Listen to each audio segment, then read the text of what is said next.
Buonasera Italia, good evening Philippines.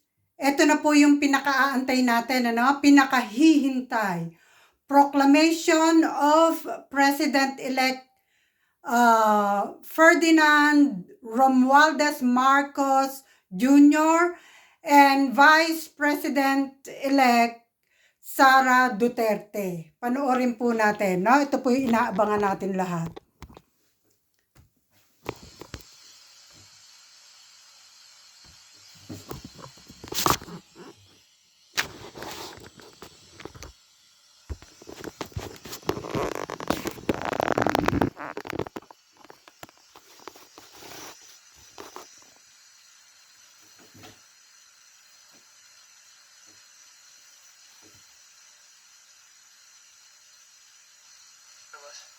Wait lang po, nag-aayos sila eh.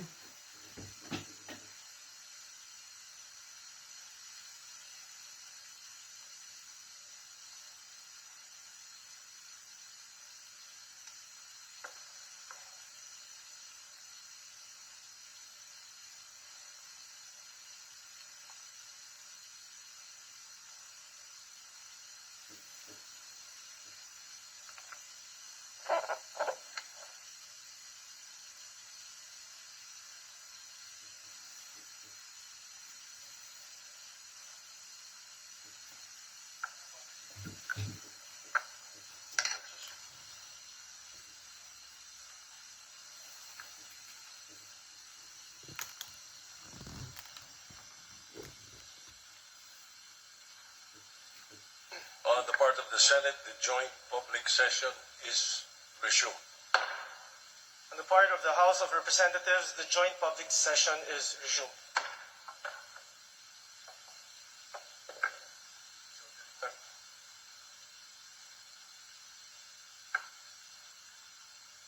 Mr. President, part of the Senate, I move for the consideration of the report of the Joint Committee and its accompanying resolutions of both houses. Number 1, proclaiming the candidates obtaining the highest number of votes for President and Vice President. Is there any objection? Chair hears none. Consideration is in order. Majority Leader is recognized. Mr. Speaker, on the part of the House of Representatives, I move for the consideration of the report of the Joint Committee and its accompanying resolution of both houses. Number 1, proclaiming the candidates obtaining the highest number of votes for President and Vice President. Is there any objection? Chair hears none. The motion is approved. The Secretary General is directed to read the title of the report of the Joint Committee and the resolution of both houses. Number 1. Report of the Joint Committee for the canvassing of votes for the presidential and vice presidential candidates in the May 9, 2022 elections. Resolution of both houses number 1, entitled Resolution of both houses approving the report of the Joint Committee declaring the results of the national elections held on May 9, 2022 for the office of the President and Vice President and proclaiming the duly elected President and Vice President of the Philippines. Thank you. Majority Leader. Thank you very much, Mr. President. May be recognized to sponsor the said measure. Majority Leader is recognized as Chair of the joint panel. Mr. President, Mr. Speaker, distinguished colleagues of the Senate, the House of Representatives, ladies and gentlemen, what we have witnessed in the last national and local elections, for me, was one of the most credible, orderly, and peaceful in our elections history.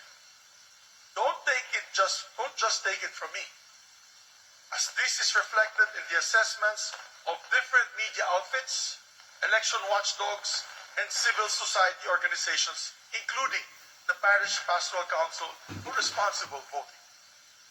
Just more than 2 weeks after the May 9, 2022 elections, we are about to proclaim the duly elected President and Vice President of the Republic. Quite fast indeed. The result of this election is historical in several ways. First, it has the highest number of votes cast in our nation's election history. Yay! With an 82% voter turnout, totaling 50 Yay! 5,197,306 votes. Second, Mr. President, since the 1987 Constitution, this is the first time that we elected a majority president and vice president. Yay! Yoo-hoo! BBM! BBM! Sara, Sara. In a multi-party system under a presidential Republican government. The duly elected president garnered a total of 58.77% of the total votes cast in the last May 9, 2022 election.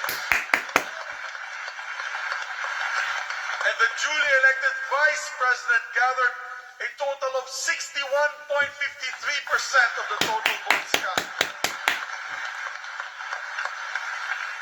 And third, the canvassing of Congress in joint public session took only 2 days to finish. And I would like to take note that this canvassing is the fastest in our nation's history of elections. Another milestone for Philippine Congress. However, we would like to emphasize, we did not sacrifice transparency and the authenticity of the results for a speedy count. The process was hastened due to several factors. Early on in the canvassing of the Joint Committee, we appreciated the manifestation of the counsels of several presidential and vice presidential candidates. Notably, the counsel for Vice President Leni Robredo, a presidential candidate who manifested that they have a continuing manifestation that they interpose no objection for the canvassing of all COCs brought before us in this body. The same manifestation was made of record by the Council of Vice Presidential Candidate Senator Kiko Pangilinan and Presidential Candidate Mayor Isko Moreno. That, ladies and gentlemen, was a magnificent show of statesmanship on their part, and we sincerely thank them for that. It shows the importance of uniting as a people and healing the emotional wounds brought about by this very emotional. Mabuhay ang bansang Pilipinas! The Joint Committee conscientiously examined the certificates of canvass, both the manually transmitted and the printed copy of the electronically transmitted COCs, and painstakingly determined their authenticity and due execution, as required by law and by our rules. The canvassing went on smoothly, except for some instances when the manually prepared certificates of canvass were not found in the ballot boxes submitted to us or submitted to the Senate President by several provincial election supervisors and city election officers. Thus, under our rules, we summoned the concerned provincial election supervisors and city election officers to explain the non-inclusion of the COCs in their submission to the Senate President and asked them to locate the COCs and bring them henceforth to Congress. I have in many times in public expressed my frustration for such failure during the proceedings of the Joint Committee. Mr. President, Mr. Speaker, at this juncture, I would like to urge the Commission on Elections to take remedial steps to ensure that these glaring mistakes would not happen again, hopefully in 2028. For the record, the Joint Committee did not want to sacrifice the accuracy and the count, nor disenfranchise any province nor LGU from this historic process. That is why we even waited for the results of the special elections of Lanao del Sur and several overseas absentee voting areas to complete the canvass of votes.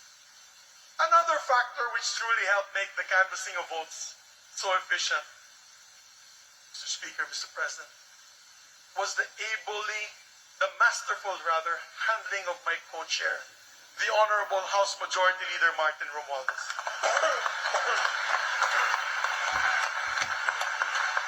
I would like to say this, ladies and gentlemen. He never left his post throughout the proceedings, not even for lunch, not even for dinner. and even a bathroom break. He truly leads Congress by example, and I salute you, sir. I would like to also take this opportunity to thank the hardworking members of this joint committee, my colleagues from the Senate, Senator Nancy Binay, Senator Franklin M. Drilon, Senator Amy Marcos, Senator Ralph Recto, Senator Grace Poe, Senator Pia Cayetano, and our alternate members, Senator Lito Lapid, Senator Risa Ontiveros, Senator Coco Pimentel, Senator Ronald Bato de la Rosa, and our colleagues as well from the House of Representatives, Congressman Jesus Crispin Remulla, Representative Abraham Tolentino, Representative Christine Singson Mihan, Representative Sharon Garin, Representative Manuel Manix Dalipe, Representative Juliet Ferrer, and alternate members Representative Juan Pablo Bondo, Representative Johnny Pimentel, Representative Alfredo Garbin, and Representative Stella Kimbo. With that, Mr. President, Mr. Speaker, it is my distinctive honor and privilege to sponsor the report of the Joint Committee of the Canvass of Votes for presidential and vice presidential candidates in this historic May 9, 2022 national and local elections.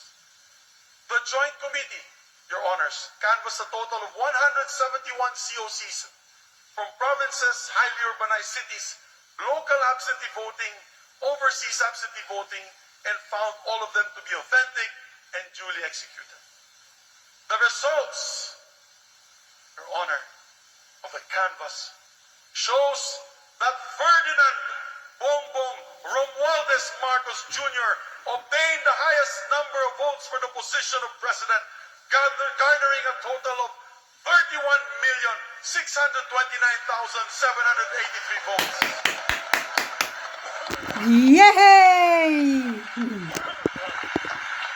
With a lead of 16,594,010 votes over the second placer.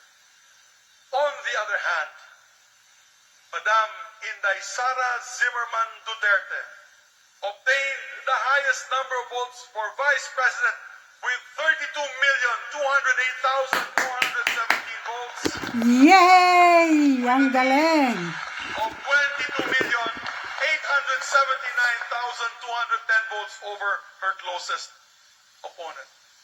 Allow me to add, Mr. President, matagal-tagal na rin po ako sa politika. Maraming eleksyon na rin po ang aking napagdaanan, both local and national elections.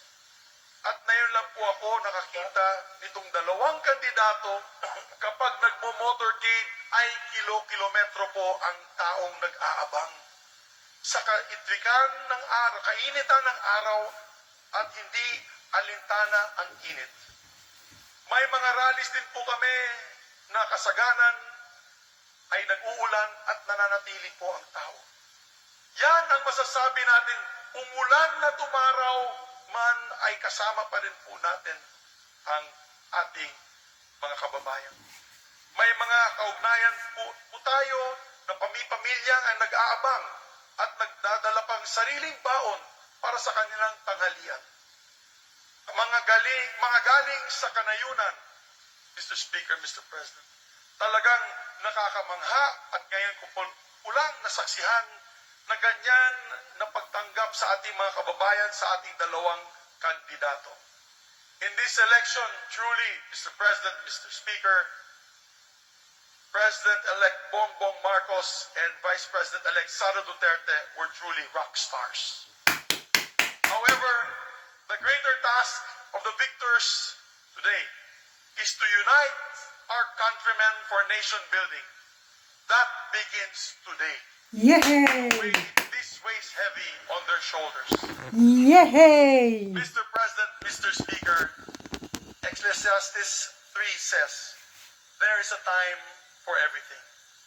For everything there is a reason and a time for every matter under heaven.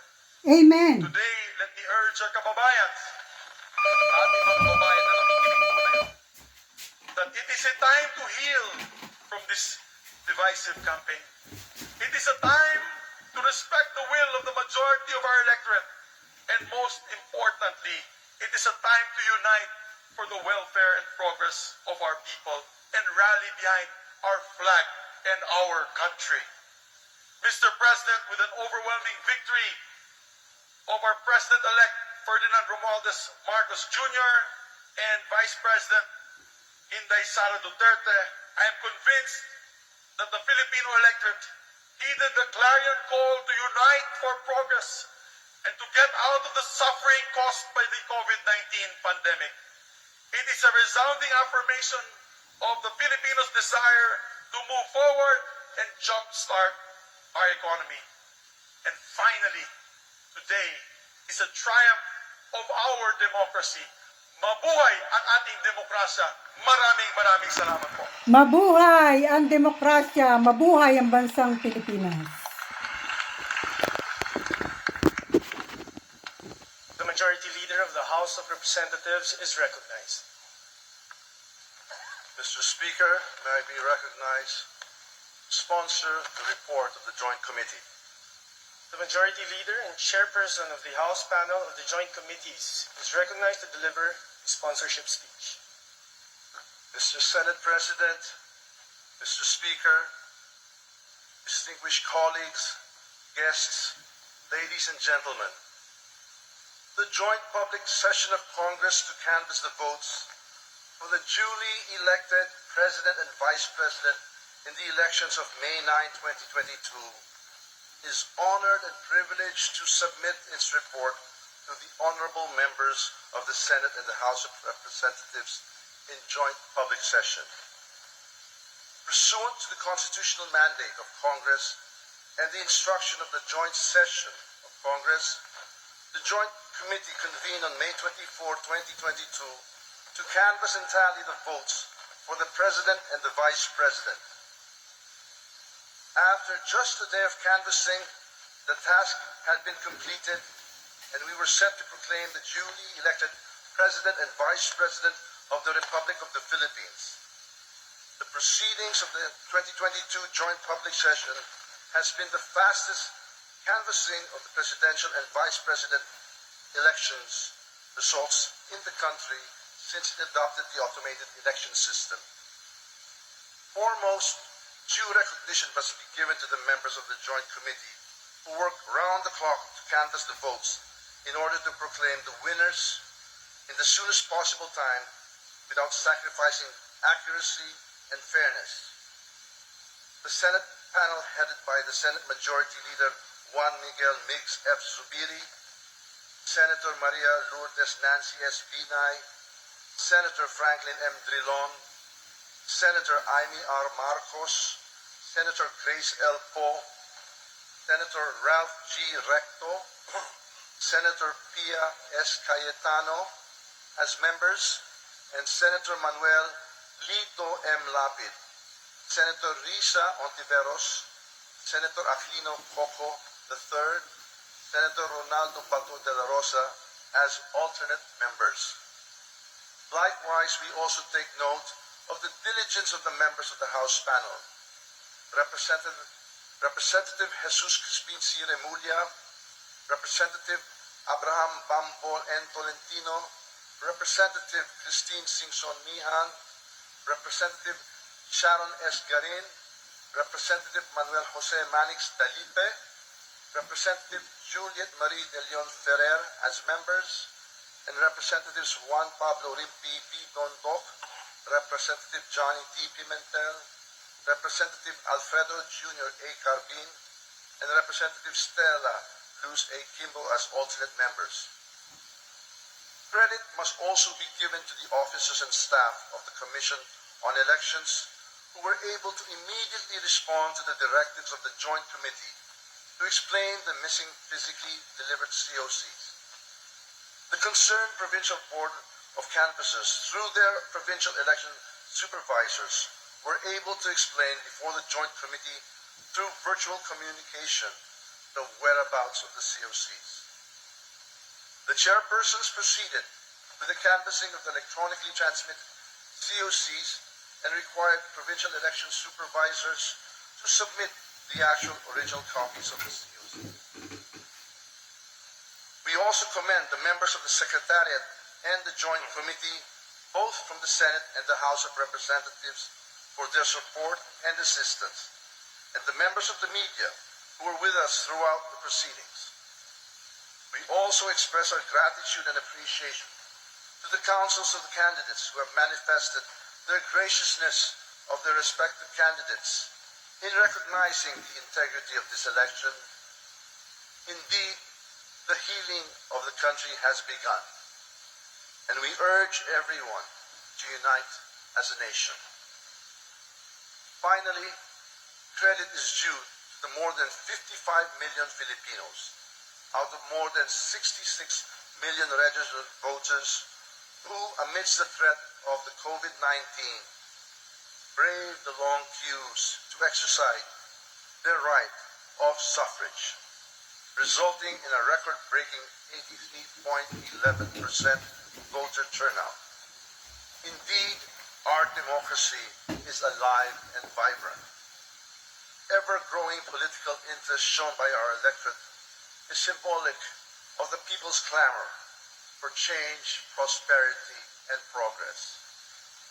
The Joint Committee canvassed a total of 171 COCs. 132 COCs were electronically transmitted to the consolidated canvassing system by the Board of Canvassers of the provinces, cities, and overseas absentee voting countries. 39 COCs were physically delivered to the Senate of the Philippines from the Special Board of Canvassers for overseas absentee voting, local absentee voting, and detainee voting. Senate President be authorized to approve the Journal of the Joint Public Session, and that such approval shall be considered as the action of the Senate of the Philippines. Any objection? Chair hears none. The motion is approved. The Majority Leader is recognized.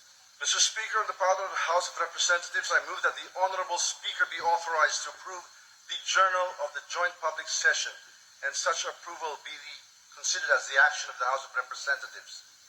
Is there any objection? The Chair hears none. The motion is approved. The Senate Secretary is now directed to turn over the consolidation and canvassing system of the machine and return all the ballot boxes as well as all the pouches containing the certificates of canvass and election returns to the Commission on Elections. So directed.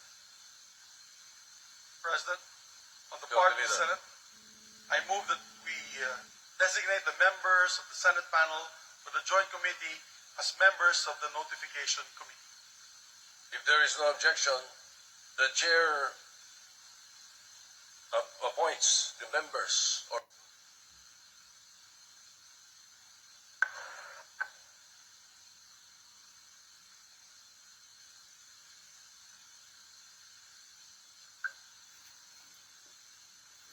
Si Madam Imelda at si Madam Lisa, our First Lady.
Yan na ang ating presidente. Si Madam Imelda. Si Madam Lisa, ang ating bagong presidente.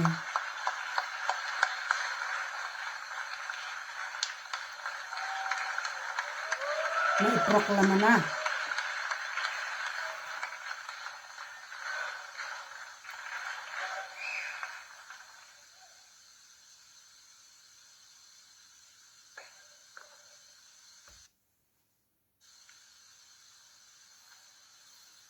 Si Vice President-elect Sara Duterte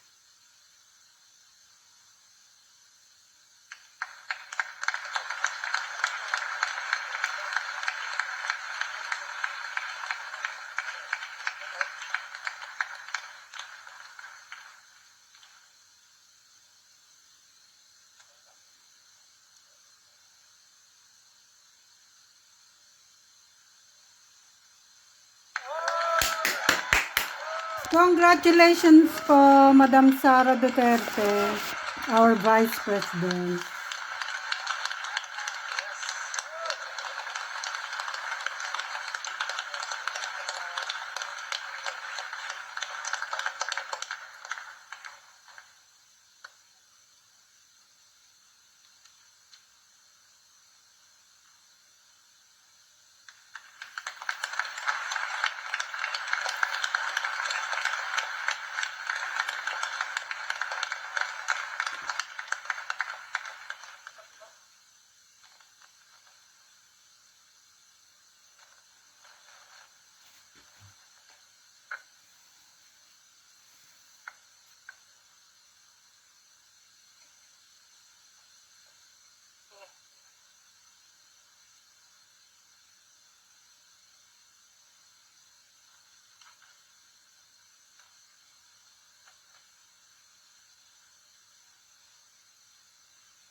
The Senate Secretary.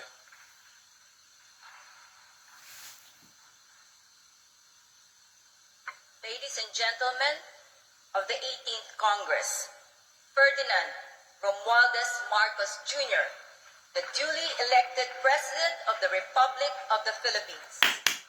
May we request Yay!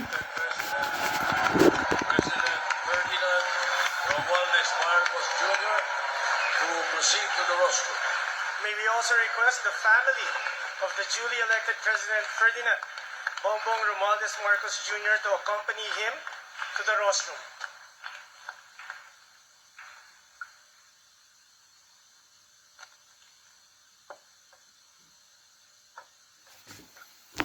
Nakakaiyak. Yehey!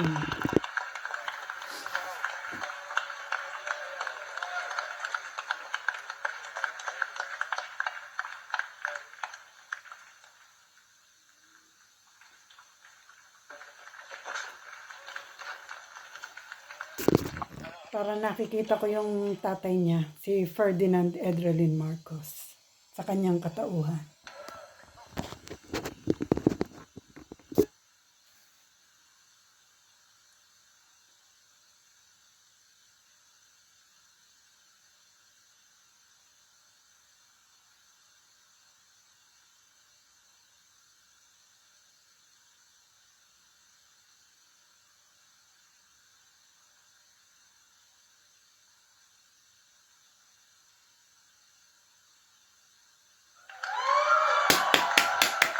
Nakakaiyak.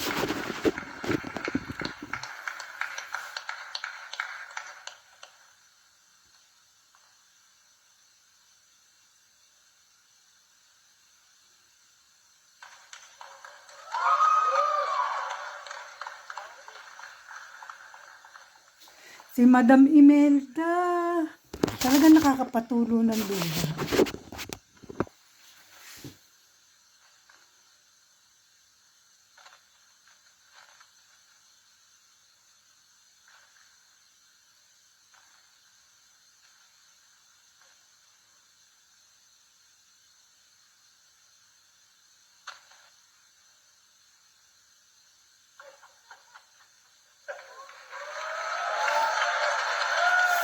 Nakakapaiyak.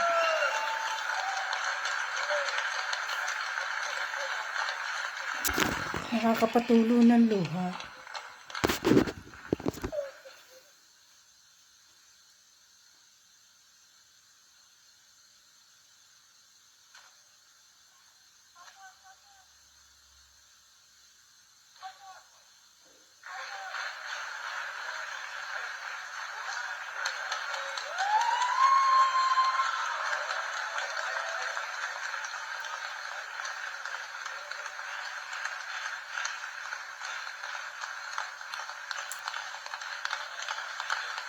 Natakloban si Senator Amy.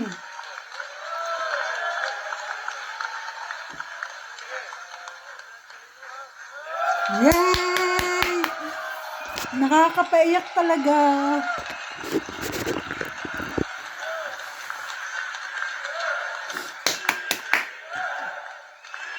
Thank you, Lord.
Salamat po sa Diyos. Mabuhay ang bansang Pilipinas. Mabuhay ang bagong presidente ng Pilipinas na si Ferdinand Romualdez Marcos Jr. at ang ating Vice President Sara Duterte. Mabuhay po kayong lahat at mabuhay ang bansang Pilipinas. Out of all the excitement, we forgot that we have to adjourn.